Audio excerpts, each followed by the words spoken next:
We kick off today with what's potentially a win for the not-for-profit sector in the 2011 federal budget.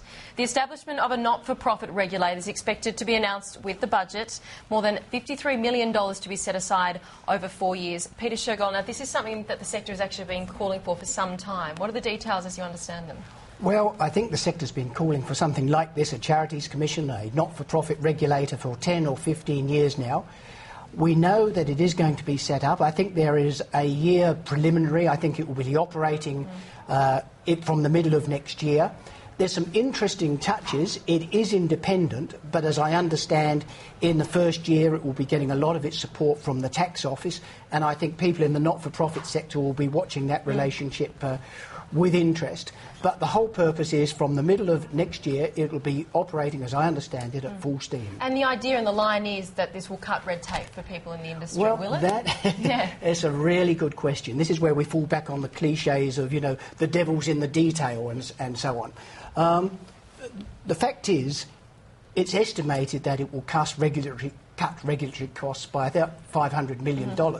But that relies, in a sense, on the states stepping back and accepting the role of the federal not-for-profit regulator. If the states stay in there, obviously you're still going to have duplication. So a lot of it will be dependent on the COAG discussions with the states, so that in fact the states accept the role of the Commonwealth's not-for-profit regulator. Right. So on the face of it, it could be good news. What's the sting in the tail potentially, though? There's a couple of stings in the tail.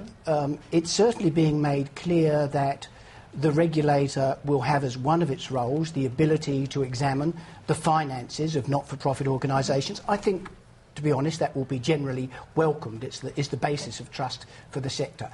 But there is also stuff in there that is suggesting that there will be new legislation which will give the power to the tax office or to the regulator to say that organisations that are operating commercially and making a surplus, any part of that surplus that is not going to not-for-profit activity is going to be subject to income tax. Now, I think that will probably give the ATO more power in the arguments it's been having with the Federal Court and the High Court. Well, also in news, and this is something we touched on last month, Peter, on Social Business, a fairly disheartening fact that for the first time in 10 years, tax-deductible giving in Australia has actually declined. Some of the latest ATO statistics to refresh your memory on the screen, but Peter, I understand recent numbers from the US reflect, in fact, a similar downturn in philanthropy. It's absolutely fascinating because the American tax data from the Internal Revenue Service, and very similar, looking at the amount of tax-deductible giving between 2008 and 2009 in a single year has gone down by 20%.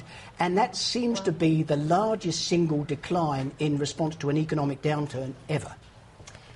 Is there any good news then when it comes to giving out of the sector for us? Well, there is. The good news is young people. There's another American report looking at the millennials, you know, those 20 to 35 years of age, the infants in our society. And what it's showing is that on a survey, 93% of them are actually giving, often small amounts, but are already getting in the habit of giving. 79% have volunteered in some way during the year before. I think one of the most fascinating questions they ask them is, and do you support celebrity-driven giving? Only 2% said they responded positively to celebs who are heading not-for-profit charitable programs. Yeah, definitely a message in there. Meantime, the Gillard government has announced that Harold Mitchell, Executive Chairman of the Mitchell Communication Group, will chair a review of private sector support for the arts in Australia. The review will look at the extent of individual and business philanthropy and sponsorship within the arts and cultural sectors. Back to the show, and as the not-for-profit sector becomes increasingly competitive, it's more important than ever for organisations to improve the quality and transparency of reporting.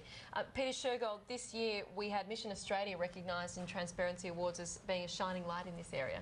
Yeah, and they have competed in this for a number of years.